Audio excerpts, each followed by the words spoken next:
오늘 우리 하나님의 말씀 갈라디아서 5장 1절부터 6절까지 말씀인데요. 네, 갈라디아서 1절부터 6절까지 5절의 말씀인데 우리 함께 말씀을 봉독하도록 하겠습니다. 그리스도께서 우리를 자유롭게 하려고 자유를 주셨으니 그러므로 굳건하게 서서 다시는 주의 멍에를 매지 말라. 보라, 나 바울은 너희에게 말하노니 너희가 만일 할례를 받으면 그리스도께서 너희에게 아무 유익이 없으리라. 내가 할례를 받는 각 사람에게 다시 증언하노니 그는 율법 전체를 행할 의무를 가진 자라. 율법 안에서 의롭다함을 얻으려 하는 너희는 그리스도에게서 끊어지고 은혜에 떨어진 자로다. 우리가 성령으로 믿음을 따라 의의 소망을 기다리노니 그리스도 예수 안에서는 할례나 무할례나 효력이 없으되 사랑으로서 역사하는 믿음뿐이니라. 아멘. 아멘. 자, 여러분, 우리는 자유로운 사람인가요? 아니면 뭔가 억압당하고 무언가에 막 매여 있는 사람들인가요? 우리가 한번 육적으로 보면 어떻습니까? 우리가 막 어디 갇혀 있거나 억압을 당하고 있나요? 그렇지 않죠. 며칠 전에 정우랑 TV를 보다가 북한을 소개하는 방송이 있더라고요. 북한을 소개하는 방송을 잠깐 봤습니다. 막 이 철조망이 있고 사람들이 막 이제 공사를 하면서 막 정리정돈되지 않은 그런 북한의 모습을 보면서 정우가 이렇게 이야기하더라고요. 왜 저 사람들은 쓰레기 위에서 살아? 이렇게 물어보더라고요. 그러니까 정우에게는 그 정리정돈되어 있지 않는 그 철조망에 갇혀서 뭔가 막 이렇게 열심히 하는 그런 모습들이 그렇게 보였던 것 같습니다. 북한은 우리나라에서 가장 가까운 나라이지만 가장 멀리 있는 나라이기도 해요. 그리고 그들의 가장 열악한 부분은요, 뭐 식량 그럴 수 있죠, 추위 그럴 수 있습니다. 그런데 그들에게 가장 열악한 것, 가장 갈급한 것이 뭐냐? 자유예요, 자유. 그에 반해 여러분, 우리는 어떻습니까? 영적으로도 육적으로도 우리는 자유합니다. 여러분, 이 자유함을요 감사해야 돼요. 지금 여러분, 예배를 드리러 올 때 우리가 누구한테 뭐 허락을 받고 옵니까? 동사무소, 우리 주민센터에 신고하고 옵니까? 아니잖아요. 그런데 북한은요, 아직도 다른 지역을 벗어나서 여행을 하기 위해서 아니면 출장을 가도요, 당의 허가가 떨어지지 않으면 갈 수가 없대요. 아직도. 이 자유는요, 오늘 그리스도께서 우리를 자유케 하셨다고 이렇게 말씀하셨습니다. 우리를 자유케 하셨다. 이 자유는 어떤 자유를 말하는 걸까요? 물론 죄로부터의 자유함이겠죠. 물론 그것도 맞습니다. 그러나 오늘 이 갈라디아서의 흐름에 볼 때 이 말하고자 하는 자유는요, 우리가 계속적으로 싸우고 있죠. 무엇과요? 율법과. 율법으로부터 우리가 자유됨을 말하고 있는 것입니다. 율법으로부터 우리가 자유함을 얻는다. 자, 이게 여러분 어떤 뜻일까요? 쉽게 이야기하면요, 이런 뜻이에요. 양심을 죄책감으로부터 자유를 얻는 것이다 라는 거예요. 이것을 제가 좀 더 설명하기 위해서 말씀 한 구절을 준비했는데요. 디모데전서 1장 5절의 말씀입니다. 제가 한번 읽어드릴게요. 이 교훈의 목적은 청결한 마음과 선한 양심과 거짓이 없는 믿음에서 나오는 사랑이거늘. 자, 이렇게 기록이 되어 있다는 거예요. 자, 오늘 본문 전체의 말씀을 어떻게 보면 아주 잘 요약해주고 또 뒷받침해주고 있는 그런 말씀입니다. 왜? 디모데전서는요, 오늘 갈라디아서 저자와 동일한 인물이죠. 바울이기 때문에 다 흐름이 비슷해요. 바울 서신들을 보면요. 자, 결국 율법이라는 것은요, 우리의 양심과 연결되어 있다는 겁니다. 자, 다시 한번 우리가 1절의 말씀을 같이 한번 읽어보겠습니다. 그리스도께서 우리를 자유롭게 하려고 뭘 주셨다고요? 자유를 주셨으니. 자, 오늘 바울이 이야기하는 자유가 바로 이런 양심에 대한 자유를 이야기하고 있다는 거예요. 자, 제가 한번 질문을 드려볼게요. 지금 갈라디아 이 성도들이, 교인들이 할례를 받으면 안 된다는 그 사실을 알고 있을까요? 모르고 있을까요? 어떨 것 같아요? 되게 쉽게 답을 줄 알았는데 답을 성령으로만 제가 해가지고 여러분 대답을 안 하시는 것 같은데, 할례를 받으면 안 된다는 걸 너무나도 잘 알고 있어요. 바울이 지금 그 전에 갈라디아 교회를 세우러 나갈 때 그렇게 강조했던 것이 율법 아니었습니까? 그리고 율법이 그렇게 강조했던 바울이 떠나고 나서 지금 적대자들이 나타나서 그 율법에 대해서 막 강조하고 있다는 거예요. 지금 할례를 강요하고 있다는 거예요. 그러니까 이 할례를 받으면 안 된다는 것은 이미 분명히 그들이 알고 있다는 겁니다. 그것이 잘못된지 알고 있어요.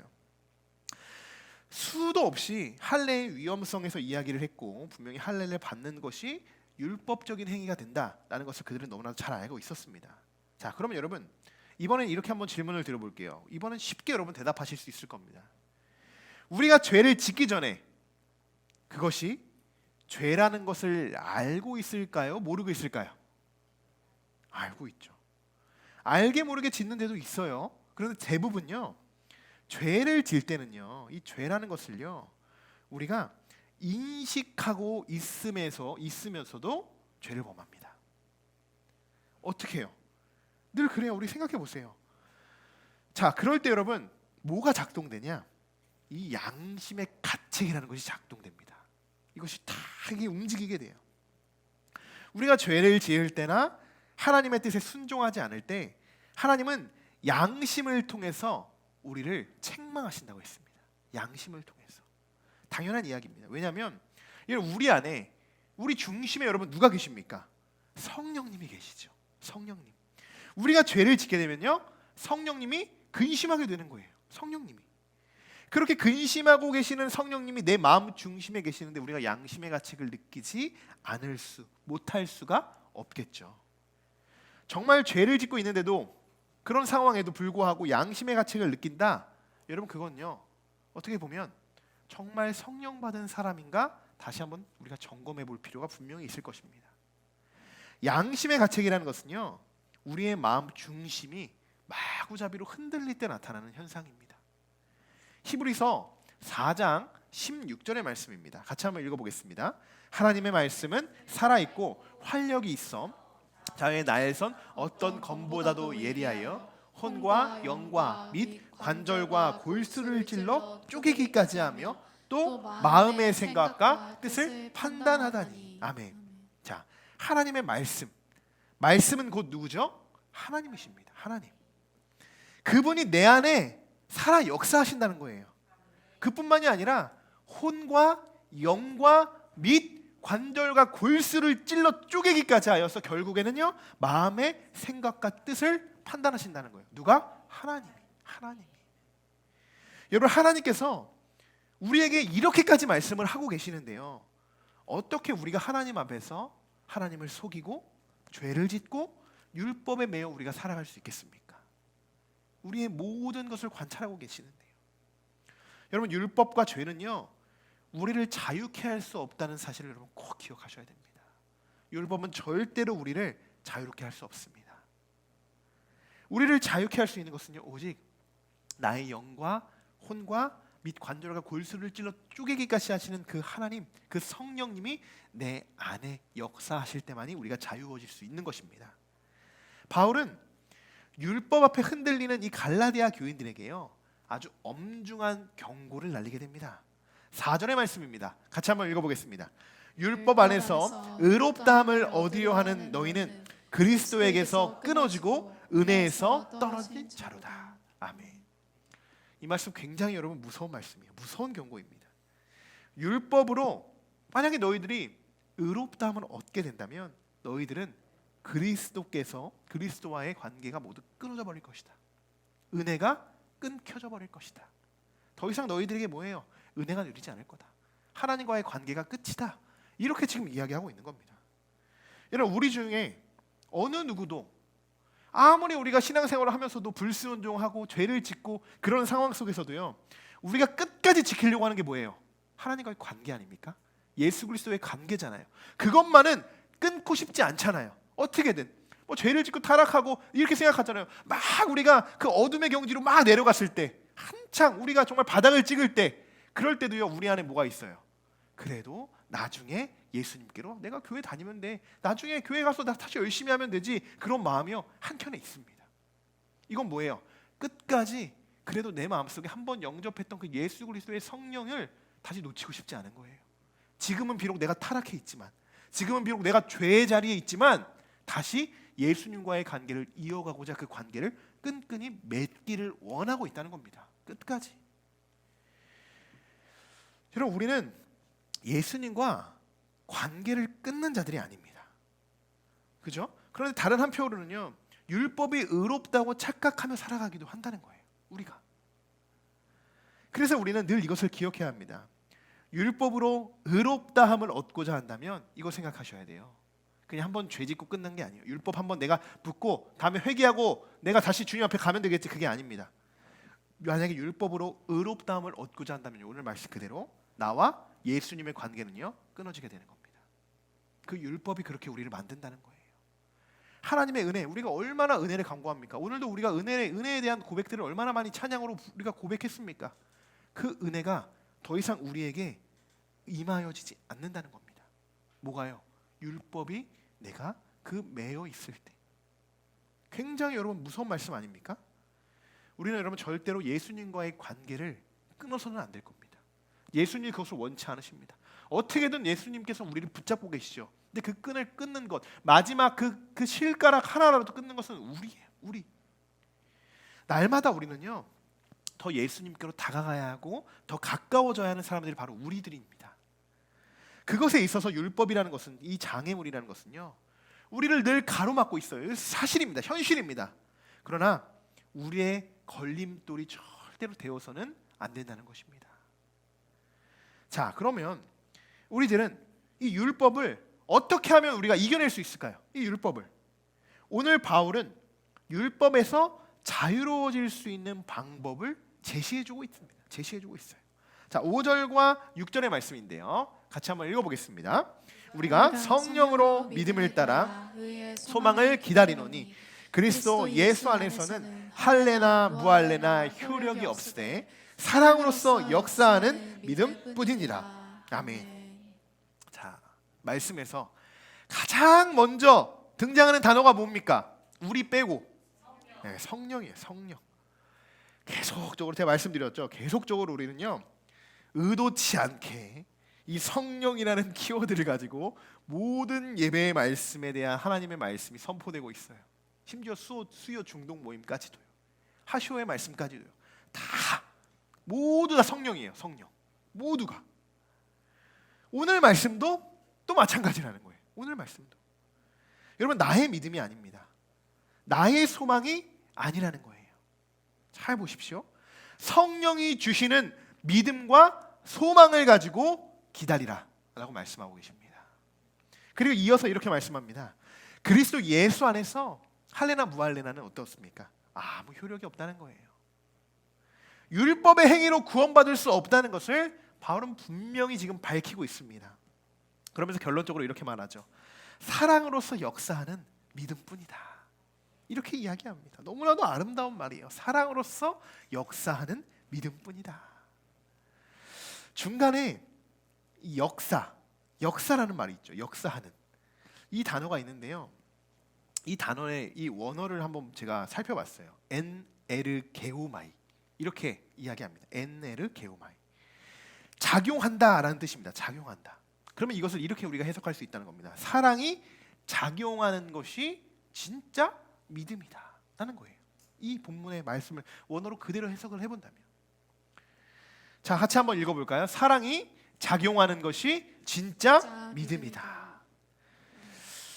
여러분, 우리는 믿음이 생긴다는 게, 믿음이라는 게 보편적으로 이렇게 생각합니다. 내가 하나님을 잘 믿어서, 내가 열심히 믿어서 성령이 내게 막 임하고 성령의 뜨거운 체험을 해서 예전의 더러운 모습들을 완전히 다 벗어버리고 새 사람으로 살아가는 것, 그렇게 나를 하나님의 선물로, 믿음으로 선물을 주셨다, 이렇게 생각하죠. 오직 예수님만을 바라볼 수 있는 이것만이 우리가 믿음이다 라고만 이런 편견이 있어요.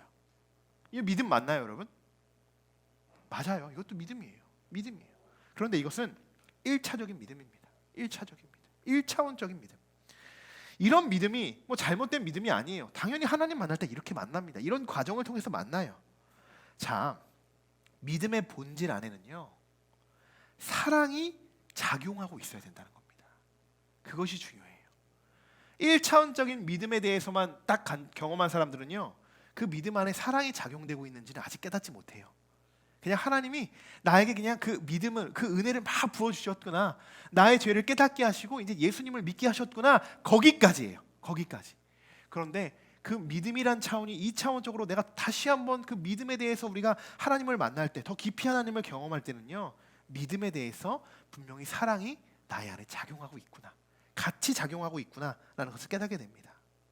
그리고 그 사랑이 바로 예수 그리스도의 사랑이고, 그 사랑이 우리에게 와서는 율법이 아닌 우리 마음에 어떤 양심의 가책도 느끼지 않을 정도로 내 안에 사랑의 마음이 싹트게 된다는 것. 이것이 바로 성령으로 믿음을 따라 의의 소망을 기다리는 사람들의 모습이라는 것입니다. 모습이라는. 조금 어렵습니까, 여러분? 갈라디아서 말씀이 지난주가 사실 굉장히 어려운 말씀이고요. 요즘 이제 좀 쉬워집니다. 이제 오늘까지가 한 별 3개 정도 되는 거예요. 이렇게 아주 제가 쉽게 여러분의 해석을 해드린 겁니다. 자, 여러분 한번 지난 한 주간을 여러분 한번 돌아보십시오. 사랑이 작용하는 것이 진짜 믿음이라고 하는 거예요. 여러분 믿음 생활 하잖아요. 믿음 생활 하는데 여러분 이렇게 생각해 보세요. 내가 믿고 있는데 그 안에, 그 믿음 안에 사랑이 없다? 그럼 진짜 믿음일까요? 1차원적인 믿음에서는 그럴 수 있어요. 내가 그냥 무조건 예수 그리스도를 나의 구주로 영접하고 믿어. 그 믿음은 1차원적인 믿음까지는 그럴 수 있습니다. 근데 2차원적인 다르다는 거예요. 행함이 붙습니다. 그 행함은 곧 사랑이에요. 그러니까 사랑이 작용하지 않으면 그 믿음은 정말 하나님이 원하시지 않는, 그런 하나님이 정말 원하는 그런 방향성을 우리가 나아가지 못하게 된다는 겁니다. 자, 사랑이 작용하는 것이 진짜 믿음이라고 하는데 여러분 한 주간 정말 그렇게 살아오셨습니까? 저도 많이 반성을 하게 되더라고요. 자, 이것을 테스트하는 방법은 간단합니다. 나의 마음에 한 주간 돌아보시면서 나의 마음에 양심의 가책이 느껴졌던 그런 순간들이 있었는지 없었는지 한번 생각해 보십시오. 정말 여러분 마음속에 막 양심의 가책이 막 느낄 때가 있잖아요. 제가 말씀드리지 않아도 아시잖아요. 어떤 것이 내 마음에 양심의 가책을 느끼게 하는지. 율법과 죄는요, 나 스스로를 가두게 되고 양심의 가책을 느끼게 하지만 그리스도의 사랑은요, 다시 한번 말씀드리지만 우리를 자유케 하십니다. 사랑하는 성도 여러분, 오늘 말씀을 통하여서 내 안에 그리스도의 사랑으로 움직이지 못하고 있는 모든 율법의 장막을 여러분 허물어뜨리고 깨트려 보시길 소망합니다. 할례를 받아야 하는가, 할례를 받지 말아야 하는가? 여러분 여기에만 집중하지 마십시오. 바로 6절에서 말했잖아요. 할례나 무할례나 뭐라고 있습니까? 효력이 없다. 효력이 없다. 여러분, 바울은 진짜 믿음이 어떤 믿음인지를 너무나도 잘 알고 있었던 사람인 것 같습니다. 할례를 절대로 받지 말아야 한다, 이렇게 이야기할 수 있었잖아요. 사실 이거 굉장히 할례를 받든 할례를 받지 않든 아무 효력이 없다라고 말하는 건요, 사실 그냥 엄청난 이 신학적인 의미가 담겨져 있는 거예요. 이 바울의 이 사상이 담겨져 있는 거예요. 그냥 대부분 이렇게 이야기했을 거라는 거예요. 그 할례를 받는 것이 굉장히 유념하고 율법적이니까 갈라디아 교인들, 성도님들 할례 절대로 받지 말아야 합니다. 이렇게만 하고 끝맺음을 했어도 됐었던 부분이잖아요. 자, 이렇게만 말했다면요, 바울의 신앙에도 문제가 생겼을지 몰라요. 그러나 할례를 받든지 할례를 받지 않든지 그것이 아무런 효력이 없다고 이야기하고 있잖아요. 사실 이 당시에 지금 이런 상황, 이 갈라디아 교인들의 이런 상황 속에서 이들에게 이렇게 선포를 했다는 것은요, 결코 쉽지 않은 결단이었을 겁니다. 바울에게 있어서도요. 정말 그만큼 율법이 얼마나 위험한지, 그리고 사랑이 역사하는 믿음이 얼마나 절대적이고 큰 힘과 능력이 그들에게 성령으로 부어지는지 바울은 그 능력을 너무나도 잘 알고 있었기 때문에 이렇게 선포하게 된 것입니다. 저도 이렇게 선포하기 쉽지 않을 것 같아요. 여러분들에게 율법적인 문제들이 있을 수 있잖아요. 그러면 저는 이렇게 그냥 1차적으로 이렇게 생각해요. 그거 하시면 안 돼요. 그거 율법일 수 있습니다. 그게 율법이 되면 절대로 하지 마셔야 됩니다. 대부분은 이렇게까지 이야기하는데 그거 하셔도요, 하지 않으셔도요, 아무런 효력이 없어요. 사랑으로 역사하는 믿음만이 효력이 있는 겁니다. 이렇게까지 정말 성숙하게 제가 우리 성도들에게 그렇게 양육할 수 있을까? 저 또한 이렇게 말하는 바울을 보고 많이 좀 배우는 시간도 되었습니다. 여러분, 이렇듯 정말 중요한 것이 무엇인지를 빨리 캐치하는 것이 중요해요. 빨리 캐치하는 것이. 정작 중요하지 않는 곳에 우리가 집중하고 있을 수도 있어요. 집중하고 있어요. 그것만 가지고 율법이야. 할례 받으면 안 돼. 할례 받으면 안 돼. 그것에만 집중하고 있을 수 있다는 거예요. 오늘 우리들에게 성령의 믿음으로 의의 소망을 기다리라고 그렇게 성령님께서 말씀해 주고 계십니다. 지금 여러분들 앞에 당장 놓여져 있는 일들만은 여러분 그 일에만 집중하지 마시고 우리에게 자유를 주셨다고 했어요. 자유를.